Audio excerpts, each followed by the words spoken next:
Aujourd'hui, je vais voir Nadia et on va parler de Divide et Impera. Elle fait partie du bureau du PTB. Elle a aussi travaillé chez Aldi pendant des années où elle était déléguée syndicale. Alors Divide et Impera, diviser pour mieux régner, c'est un truc qu'elle connaît bien. Et elle a beaucoup aussi appris à le combattre. C'est une mélodie de la droite qui veut nous mettre ça dans la tête, pour nous mettre les uns contre les autres. Alors tu as un Bardewever qui fait croire aux Flamands que tous leurs problèmes c'est à cause des Wallons. Nos problèmes ne sont pas là, ils sont à Bruxelles, en Wallonie. Et tu as un Georges-Louis Boucher qui veut nous faire croire que tous nos problèmes c'est à cause des chômeurs ou des gens du CPS. Aujourd'hui, trop souvent, les CPS, en fait, redirigent vers le chômage plutôt que vers l'emploi. Ou encore des travailleurs malades de longue durée. Il y a dans notre pays des gens qui ne sont pas malades et qui ont des certificats de complaisance. D'accord, je comprends le principe, mais quand même, mon loyer, il a augmenté énormément ces dernières années, alors que mon salaire, pas du tout. Et à côté de ça, on le voit bien, il y a des gens qui abusent. Ah purée, Antoine.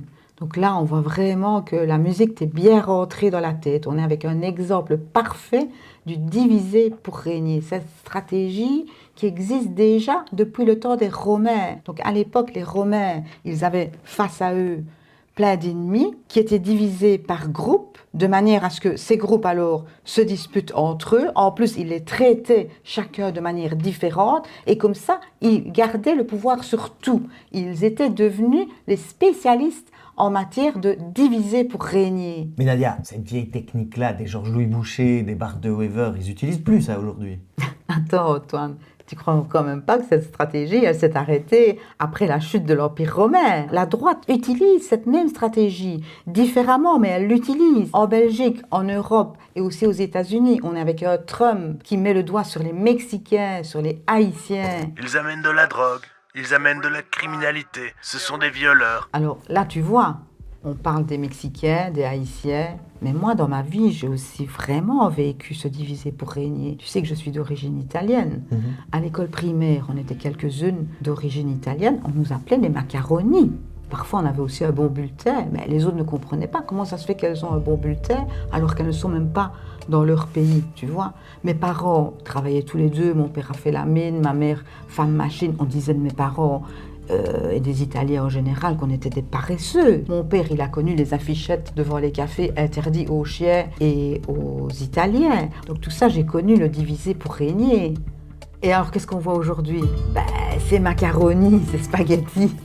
On peut les manger dans tous les cafés, dans tous les restaurants. Ça fait partie intégrante de notre cuisine, à côté des frites boulet et toutes sortes d'autres choses. Mais donc en fait, c'est pas qu'une question d'origine. Georges-Louis Boucher, Bardewever, ils utilisent pas forcément ce langage raciste, mais par contre, ils divisent tout le temps la population en fait. Ah oui, tout à fait. Donc j'ai aussi connu ce diviser pour régner quand j'ai commencé à bosser. Je remplaçais une dame qui était malade et là, le chef de rayon me disait « Ah, si vous travaillez bien, vous pouvez juste espérer que la dame va prolonger sa maladie. » Et à la dame, on lui disait « Ah, mais si tu ne reviens pas bosser, t'as la petite jeune ici à qui on a fait un contrat de remplacement qui va prendre ton boulot. » Ça m'avait vraiment choquée, c'était mon premier job.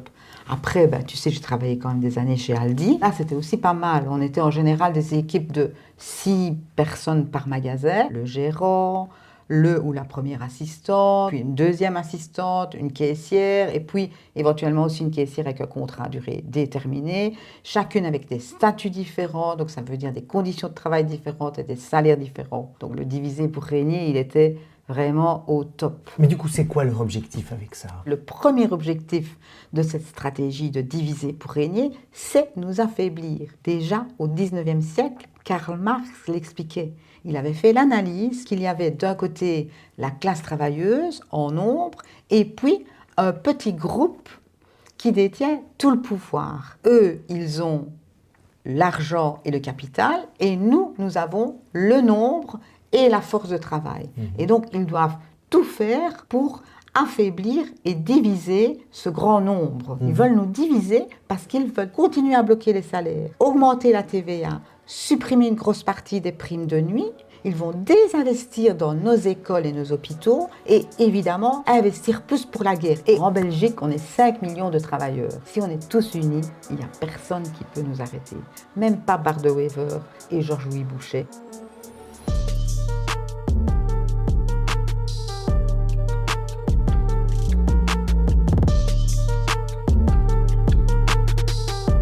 Bon, moi, je vais parler d'eux, des super riches. Bart de Wever et Georges-Louis Boucher, ils essayent d'invisibiliser les super riches de manière à être sûrs et certains que jamais la colère populaire ne s'oriente contre eux. Toute notre société est organisée de cette manière. Ici, par exemple, je me trouve devant le Square du Bois. C'est un quartier entier à Bruxelles qui n'est habité que par des gens super riches. Regardez, c'est fermé par une grille, je peux même pas y entrer. Et moi, pendant que je m'énerve contre le chômeur, la personne immigrée ou le malade de longue durée, les riches, ils sont là-bas derrière leur grille et personne ne peut les voir.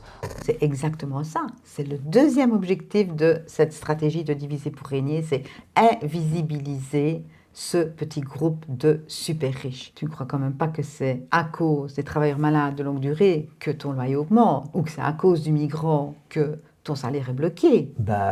Non. Ce sont les gros promoteurs immobiliers qui ont toute la liberté de décider d'augmenter ton loyer. Et ce sont les politiques de droite qui bloquent nos salaires. Bart de Wever et Georges-Louis Boucher, ils pointent du doigt les petits groupes de la classe travailleuse pour protéger ceux-là. Ils ont intérêt à ce qu'on se mette en colère les uns contre les autres, qu'on se dispute, parfois même qu'on culpabilise. Moi, j'ai 2 copines qui travaillent avec moi chez Aldi. Il y en a une, elle est complètement cassée, la nuque, les épaules, les coudes, les poignets, plus capable de travailler. Une autre, aussi chez Aldi, en burn-out, plus possible de bosser. Je vois que ces 2 femmes, elles sont parfois gênées quand on leur demande qu'est-ce que vous faites dans la vie, parce qu'elles ont l'impression que c'est leur faute, alors qu'elles sont cassées par le travail. Mais c'est ça, et la droite nous monte contre les travailleurs malades de longue durée, contre les travailleurs migrants, contre les jeunes, contre les flamands, alors qu'en fait, ça nous fait oublier que nous aussi, peut-être, on va perdre notre emploi à un moment donné. Nous aussi, on va peut-être tomber malade en fin de carrière et pas pouvoir retravailler. Tout à fait. Et donc, en fait, nous sommes tous des travailleurs. On n'a pas intérêt à se taper dessus. C'est pas comme ça qu'on va aller de l'avant. On a tout intérêt à s'unir pour avoir des combats communs parce qu'on est face à la même exploitation. C'est évidemment difficile de s'unir, mais tu vois, une fois qu'on y arrive, le pouvoir en place, il a même peur. Et donc, ils font tout pour éviter ça. Je ne sais pas si tu as entendu, l'année dernière au Parlement bruxellois, il y avait un lanceur d'alerte, un certain Mark McGann, qui a dénoncé la situation des travailleurs de Uber. T'as pas vu ça? Non. Ah, attends, je te montre. Parce que des sociétés comme Uber, Amazon, la dernière des choses qu'ils veulent, c'est que les gens s'organisent entre eux et forment en tant que groupe une opinion, une requête, des exigences. Parce que bientôt, ça va devenir des demandes de se syndicaliser. Ah, c'est dingue cet extrait. Ouais, et ce gars, c'est pas Karl Marx, hein, c'est le responsable du développement de tout Uber en Europe. C'est te dire à quel point il connaît toutes les méthodes de cette multinationale. C'est vraiment important qu'on s'organise comme travailleurs et qu'ensemble on lutte parce qu'en plus, tu sais quoi? On va obtenir des victoires. En Belgique, on a aussi un bel exemple d'une victoire qu'on a obtenue où on a lutté contre ce qu'ils avaient appelé la pension à points. C'est qu'on vous donnera des points et non plus des euros. Ces points vont être calculés à la fin de votre carrière. Et ils seront convertis en euros. En euros, mais ils vont être variables en fonction du budget de l'État et de l'espérance de vie. Oui, je suis assez fière. On a aussi les femmes de chez Lidl qui ont lutté pour obtenir des meilleures conditions de travail. Et aussi mes camarades en France qui travaillent dans les hôtels Ibis qui ont lutté vraiment plusieurs semaines pour obtenir vraiment des victoires. Et aussi jusqu'aux États-Unis, c'était dans le secteur de l'automobile où là aussi, ils ont remporté des victoires. Là, on voit vraiment que dans la pratique concrète, déjà aujourd'hui, quand on se met ensemble, qu'on s'unit et qu'on se bat, on obtient vraiment des belles victoires. Waouh. Merci beaucoup Nadia. Donc là, on a été en Belgique, en France, aux États-Unis. On a même regardé dans le passé. Et s'il y a bien une conclusion, c'est que ensemble, on est plus fort. Du coup, merci beaucoup pour l'accueil. Moi, je vais devoir y aller. Merci à toi. Ah Mais, oui oui. Salut, hein? Salut. Merci, hein? Bisous, hein? À bientôt. Les factures elles s'accumulent, les économies reculent. Notre force est notre nombre et nos victoires les montres. La classe travailleuse unie, les migrants, les flamands, la classe travailleuse unie, pour les milliardaires c'est fini.